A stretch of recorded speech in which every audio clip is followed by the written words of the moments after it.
Coming up, District Championship basketball is in full swing as we bring you an update on the latest games.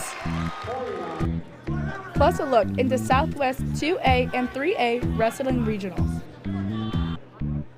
And Penn State baseball's home opener. After the whistle starts now.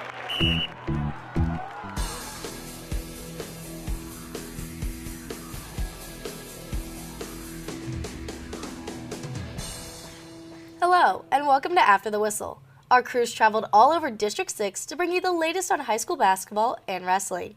Live from University Park, I'm Bronwyn Leiber. And I'm Kennedy Rivers. We'll take a look into Penn State sports as the winter season winds down and spring begins. We'll have all that and more coming up.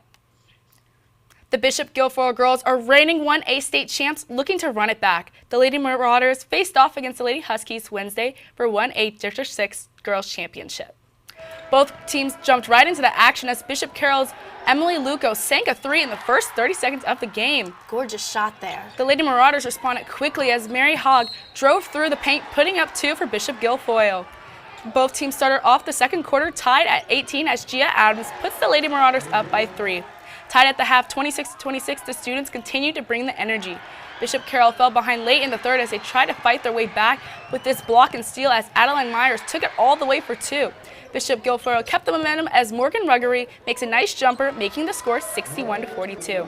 The Lady Huskies wouldn't be able to stop Bishop Guilfoyle as the Lady Marauders would take home their 5th district championship in 6 years with a final score of 61-44. Look at them celebrate.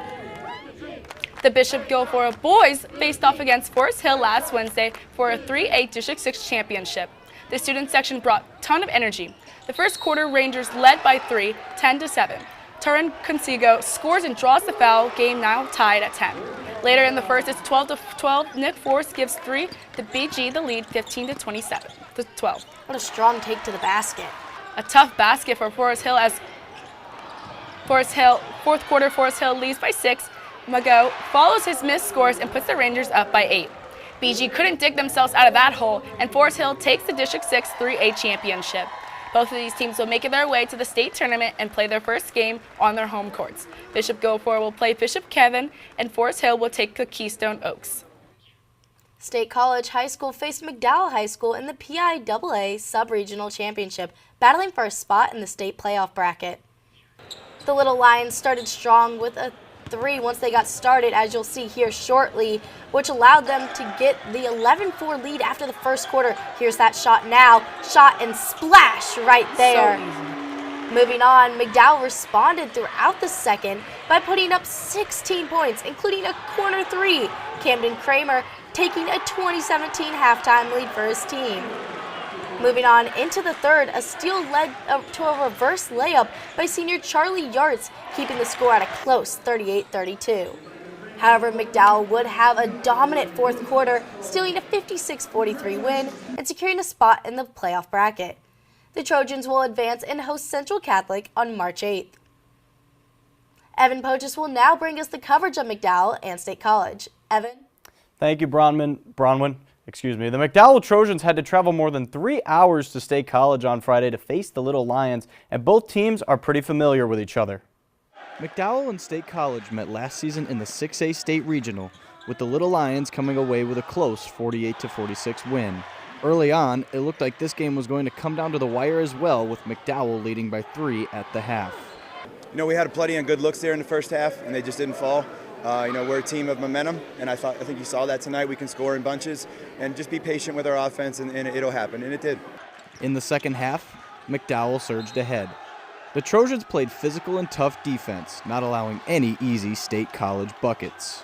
Yeah, we definitely knew that. You know, our identity all season has been our defense. You know, very physical, very aggressive, and we knew a lot of stuff that they were going to run, so we wanted to switch everything, be very physical, and I feel like we brought that energy tonight. McDowell also got help from senior leader Camden Kramer, who had 26 points on the night, including 5 3-pointers. Losing them last year gave a little bit of extra motivation. No matter what, if you win or lost, both of us got in the playoffs, but this year they changed it, so we had to win this one, and I give huge credit to the staff. We came in with a great game plan and we executed it. Kramer led an offense that scored 36 second-half points, almost doubling their first-half output. The Trojans now have their focus on the state playoffs and a chance at the state title. This loss for the Little Lions knocks them out of playoff contention. Reporting for After the Whistle, I'm Evan Poches. Back to you guys at the desk. Thank you, Evan. That was certainly a great look on the Trojans and the Little Lions. The Hardwood had a very different look on Tuesday. Now, Allie, what was going on at the Nittany Valley Sports Center? The Center County community poured out to support Unified Bocce. Let's see how the tournament ended up. The smiles on these kids say it all. The State College Regional Interscholastic Unified Indoor Bocce Championship was held Tuesday, featuring 8 teams from across the region. Bald Eagle Area High School and Central Columbia battled it out in the gold-silver match, with the Eagles pulling away in the 5th and 6th frames for the title. To watch them smile, and to see the joy that they feel, even losing, and the camaraderie on the van rides and being together as a team, that's why we do it. This season, 467 high schools competed in Unified Bocce. All 5 public Center County high schools now have teams. The Bald Eagle head coaches told me that it was just their goal this year to get to regionals, which was improving from last year, but after beating Central Columbia in the gold medal round, they're headed to Hershey. This team will be probably state champions, maybe. Carson's father, Matthew, says that he has loved sports his whole life, so it's not surprising that he wanted to play. Well, this year he come home and he said he wanted to do bocce through school, which I never did bocce and never really seen bocce. And I said, buddy, you do what you want to do. I said, I'm here to support you 100%. Carson helped his team to their 7-4 win in the finals. Although they came out as winners, the Eagles know that just playing in the league means so much more. Our biggest goal is to keep our kids humble, to be supportive of their opponents, themselves, their other team, just to be good sportsmen. Bald Eagle will head to Hershey on March 26. They will play at 9 a.m. just ahead of the 2A girls basketball game at the Giants Center. Thanks, Allie. Coming up after the break, Massimo Bonagorio and Massimo Manfra break down 2A and 3A wrestling high school regionals. Until then, there's a look into some of the other brackets in high school basketball.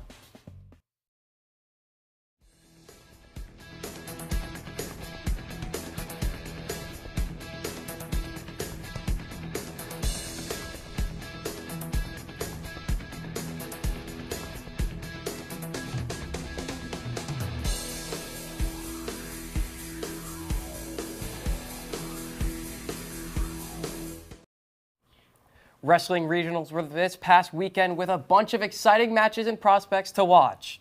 Absolutely, Massimo. It was a fun few days across the state. Let's jump into the action. The wrestlers get ready in Altoona on the mats for Southwest 2A Regionals. We'll begin at 107 pounds with a quick takedown by Keegan Bassett on Dakota Santa Maria before he doubles it, getting another 3 points on his way to a 10-2 major decision for the regional crown. Now to 121 pounds, it's Bald Eagles' Tanner Gano getting a massive takedown down 2-0 in the final seconds to claim victory from NC State commit Dominic Deputy, who could not break free from Gano's grasp. So impressive. Time for 145 with Bo Bassett absolutely hounding Lucas Boyer with 2 takedowns in 10 seconds on the way to a 21-point tech fall. It's just too easy. Unbelievable. Melvin Miller faced Owen Ivsich at 160 pounds, starting with this 4-point near fall right before Ivsich took him onto his back, finishing the job with a 90-second pin. I mean, just the entire match, Melvin Miller was so impressive. Here's the pin here. So strong, just getting him onto the mat and getting the pin. He's just a sophomore. So impressive. Lastly, Jaden O'Farrell against Isaac Lachinsky at 172 pounds brings out the Granby roll to get 3 points at the end of the third period to win regionals 8-6. That's certainly a dramatic way to win yourself a regional crown. I mean, he's rarely wrestled all season. Bishop McCourt scored a record 314 points on the way to a regional championship, with Derry area getting second with 205.5 points behind McCourt, with Chestnut Ridge rounding out the top 3. States are coming up this weekend in Hershey. Many of the wrestlers for McCourt will be there after that dominant performance. We had the chance to catch up with them after that display in Altoona. And I'm excited. It's my second time there. I mean, I won it last year. I'm looking to repeat. Melvin Miller isn't the only wrestler from McCourt looking to succeed at States. I wish to dominate. I think I proved that I'm in there with the best of them. So For some, States isn't the only place they want to win. Keegan Bassett has higher aspirations. I think winning States this year, and then I want to be a world champ in the summer. With 7 regional championships, records for regional team points, and 12 state qualifiers, the Crimson Crushers' dominance will likely extend into the summer with Worlds. I think that, not only us, but Faith Christian on the other side of the state, right now we're arguably the 2 best teams in the entire country. The Faith Christian Lions have been a familiar opponent for McCourt over the years, challenging them all the way. They motivate us and we motivate them. And I think next weekend at Hershey, it's going to be another huge battle between the 2 teams. here in Altoona at Southwest 2A Regionals, it was the Bishop McCourt show once again, but this time it was the young guys making a difference. They don't act like freshmen, so it was really easy for them just to come in and do what they're doing. So I'm really proud of those guys. The future is now for Bishop McCourt. yeah, we're just getting started. I mean, we're killers, so we're going to come get it. These underclassmen are just beginning their wrestling careers, but their confidence is already there. We have a good junior high program right now, and we'll be just fine. We'll be top of the nation again. Even with them wrestling at such a high level, there's still room for growth. It'll be interesting to see how those talented underclassmen improve, but first, they and the rest of their team will be focused on States in Hershey tomorrow. Yeah, the West 3A Regionals were hosted by Canyon McMillan High School this past weekend, and there's Penn State commit Dalton Perry getting ready for his match. We start off, though, at 114, where Hempfield area's Nico Capusta and Du Bois' Mateo Gallegos had an absolute battle that saw Capusta win by decision and win his first ever high school regional and keep his undefeated season alive going into States next weekend. He's got to be elated. And at 127, it was Pitt commit Santino Sloboda getting a 10-0 major decision against Clarion commit Dalton Wenner. 7 of those 10 points were scored on this takedown and near fall. Sloboda will look to win his first state title this weekend. That's one way to win a regional championship in just one It is. move. At 133, it was a rematch of the District 7 championship. Pitt commit Nico Finella won by a 6-4 decision against Wyoming commit Luke Willishow. It was Finella's first ever regional title, and it was Willishow's first time not winning a regional title. Finella is just 2 wins away from 150 wins and will hope to accomplish that at his last state championship appearance. But not every wrestler was able to keep their undefeated season at this regional. Penn State commit Dalton Perry gave West Virginia commit Ramil Islamov his first loss of the season by a 7-6 decision. Super close, but Dalton Perry survived. He got it done. Perry was Central Mountain's only champion of the regional, and he will look to win his second state title. Yeah, I mean, these guys are tough. I mean, at this point in the season, everybody wrestles. It's going to be tough. They're tough kids. They want to win just as bad as you, and it's just comes down to who wants it more, and just got to go out there and scrap.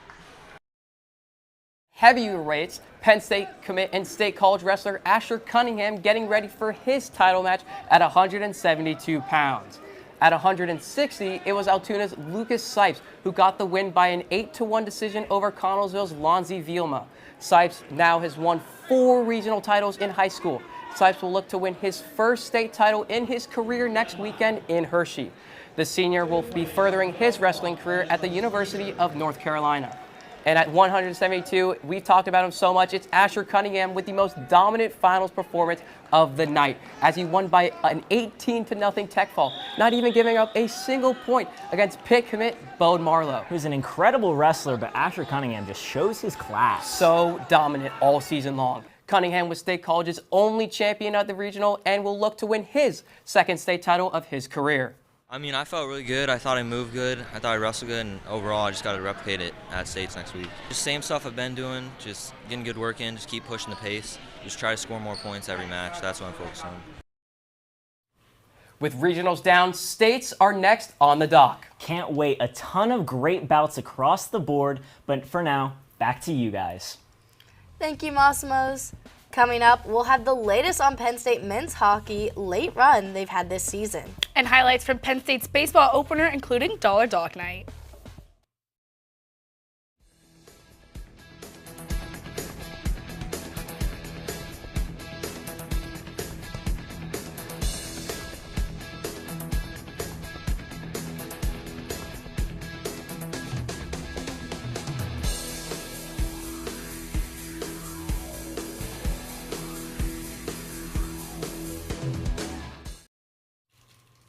Penn State men's hockey started the 0-8 in conference play and at the bottom of the Big Ten. However, since January, they've won 11 games in their late push to the NCAA tournament. Andrew Matz is at the PIAA Ice Arena with more. Andrew? Thanks, Bronwyn. I am here at PIAA Ice Arena, where number 15 Penn State had a lot on their plate this weekend, with number 2 Minnesota coming to town, the Wear White game, and Senior Day. But the most important was the playoff seeding that was at stake. Penn State men's hockey came into the weekend with a lot on the line, a home playoff berth and a spot in the NCAA regionals. Standing in their way, a Big Ten rival in Minnesota and former Nindywine goalie Liam Solier. Minnesota started off hot, scoring just under 3 minutes into the game, before the Nindywines turned it on with 2 goals in 46 seconds, one of them coming from J.J. Webush, who head coach Guy Gadowski says demands a lot of himself. He's really worked hard at being consistent off the ice, and I think it's really paying off. I think he deserves a lot of credit for the work he's put in. The Golden Gophers kept pace with the home team the rest of the way to force overtime. 2 minutes into OT, Dane Dowiak won the draw for Simon Mack to bury the dagger, turning PIAA Ice Arena into a madhouse.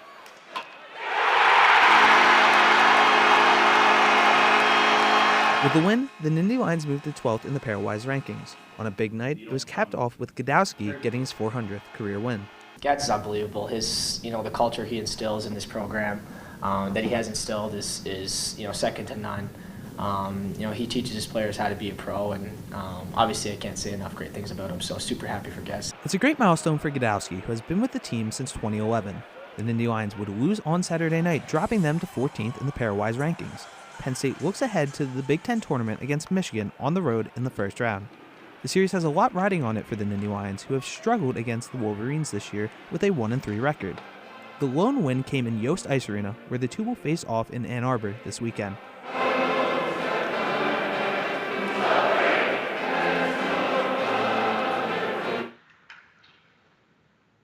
The Nindy Lions will not play here in PIAA Ice Arena again this season, but with a series win this upcoming weekend, they will punch their ticket to the Allentown Regional. Reporting for After the Whistle, I'm Andrew Matz. Back to you guys in the studio. The Penn State Lady Lions honored their seniors last Thursday against Purdue. One of the seniors' honors was Bellwood-Antis' very own Allie Campbell, who had quite the fan club cheering her on. Penn State got out to a 10-4 advantage halfway through the first, Campbell grabbing the rebound and fighting Gabby Elliott for the bucket. However, Purdue grabbed the lead 3 minutes later with a 3 from sophomore Sophie Swanson, making it 12-10 Boilermakers. Purdue controlled much of the game, but with 7 minutes left in the third quarter, a connection from Gracie Merkel off the rebound to Allie Campbell cut the lead to 3. Exact chemistry you need in that kind of play. That was the closest Penn State would get to taking the lead back as Purdue spoiled senior night festivities by a score of 92-85. Both teams lost their final games of the season and missed the Big Ten tournament. Penn State baseball also was in action as they started their season on its best start since 1980, entering last night with an 8-1 record. But were they able to keep the momentum in their home opener? Let's take a look. Almost 6,000 hot dogs were eaten throughout the opening Dollar Dog Night at Medlar Field. A big number, but Penn State relied on small ball in this win. After Fairleigh Dickinson taked on an early lead, a sacrifice fly musters the Nittany Lions' first run of the game off the bat of Joe Jakonski.